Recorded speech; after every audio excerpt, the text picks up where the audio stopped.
Alright. Hey everyone, so we're going to do another tutorial on Maya, and so today I'm going to talk about insert edge loop, target weld, and a little bit more on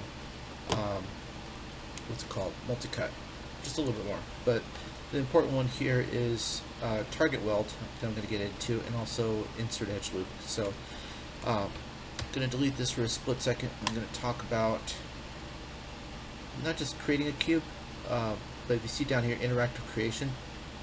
So I guess there's two ways of creating a cube. You can, without interactive creation on, go to cube, select, and you have a cube. So, yay, okay. Now, if you want a little bit more of a freehand, and it could be more active, not active, but more interactive, I guess that's why I call it interactive.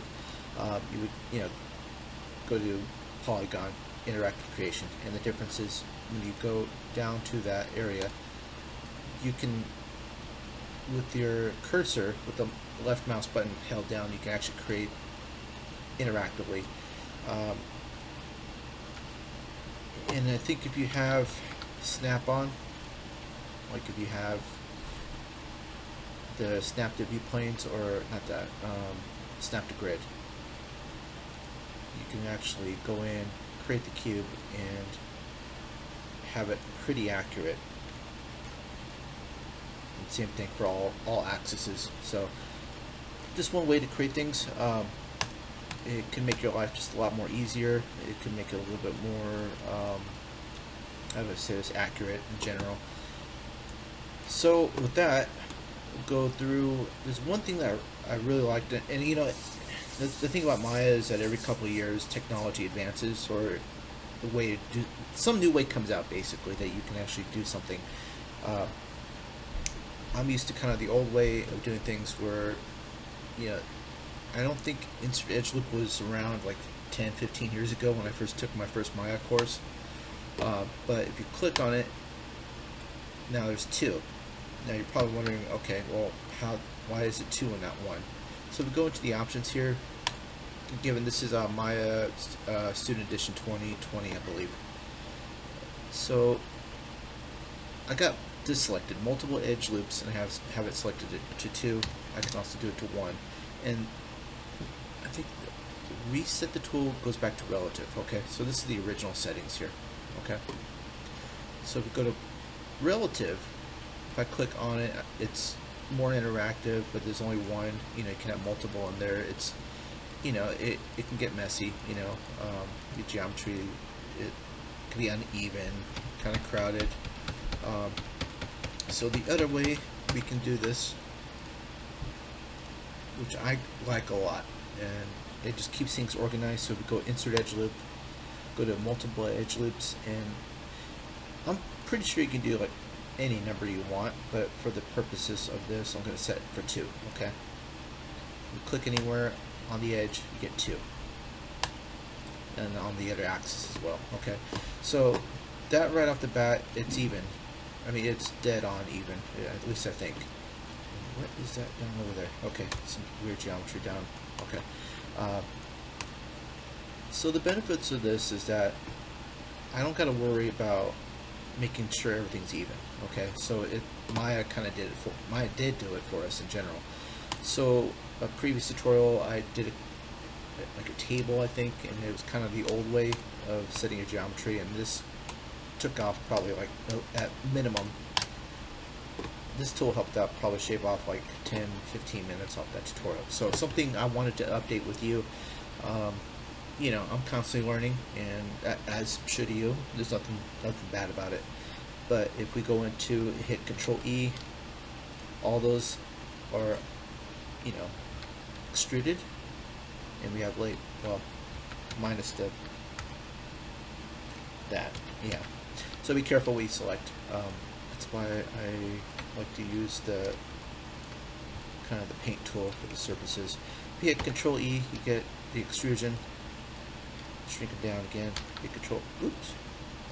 Hit Control E again. Let me check that. Okay, we're good. So, it's got legs. So, okay. So everything's even. You have legs, and it's everything is all the same. So you can go in further and extrude it if you want, or add a bevel. It's up to you. I'm just kind of going through the tools here, so I'm not going to get too fancy with the model itself. Now the one thing I wanted to show was, I think, Multicut. Okay, and so let's say that for intents and purposes for our model, I need to have like a crossbar. Like since this table is upside down, I might as well do that.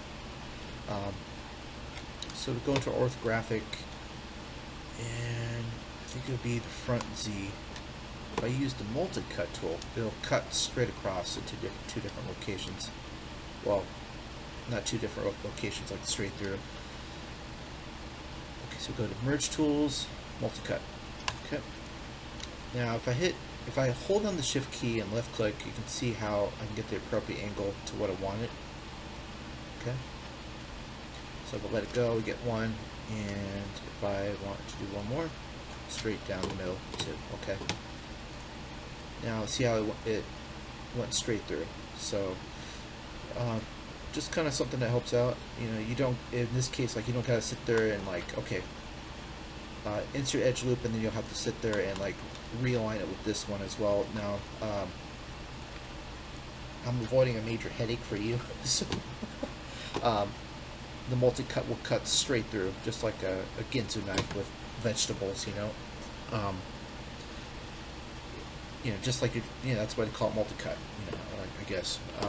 So that's one way. Everything is accurate. I mean, you can see how if you go into the other orthographic view, it's dead on. So this helps out a lot if you're doing a table-like object, because if you need to go in and extrude again, let's see if I go to face. If I select every one of these faces here, okay, and hit Control E, and let's see if I need to have that crossbar going in again. I'm not going to extrude it just quite yet. Okay. I'm going to have these two go across. Okay. So everything's matching up. Everything's aligned. This would have been a nightmare with older education or older techniques. Not a nightmare, it just would have been more time consuming. So now if I get rid of those faces, okay, and the ones on the other side, okay, so we have a hole.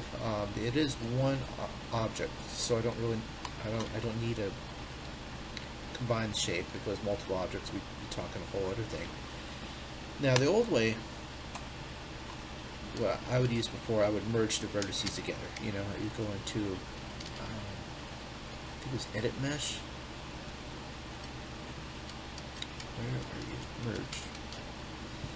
Before the old versions of Maya would have like merge vertex, merge to center, which they still do. That's the way I was kind of used to doing it a long time ago. Just to be the merging. That can take a long time. And so now they have another tool, and you would make sure you have your vertex displayed by right-clicking over the model and then selecting vertex. Now we have merge tools, Target Weld. Okay, so Target Weld is more like an interactive way of merging things, and because before you had to snap the vertice to the other vertice, and then you would have to go in and then merge the two together and double check it and make sure nothing's screwed up. Now this is more of like a sewing technique, and so, and to test it, I'll just grab it, and I don't think I got snap on. So it's one, it's sewn in, it's welded, hence Target Weld. So and then you just go to the other side. I think with the Y key will actually bring up the last tool used, so you can just easily use it. Now we do have an error there. Let me see what happened. Because I got another vertice selected. Okay, so make sure no other vertice is selected. So go in and so that's one way of doing things. This literally shaved off minutes, you know. So, and you can do this for so many things, you know. It doesn't got to be like a cheap wooden table like this, but let's see if I flip the table over and set it at 180 degrees, and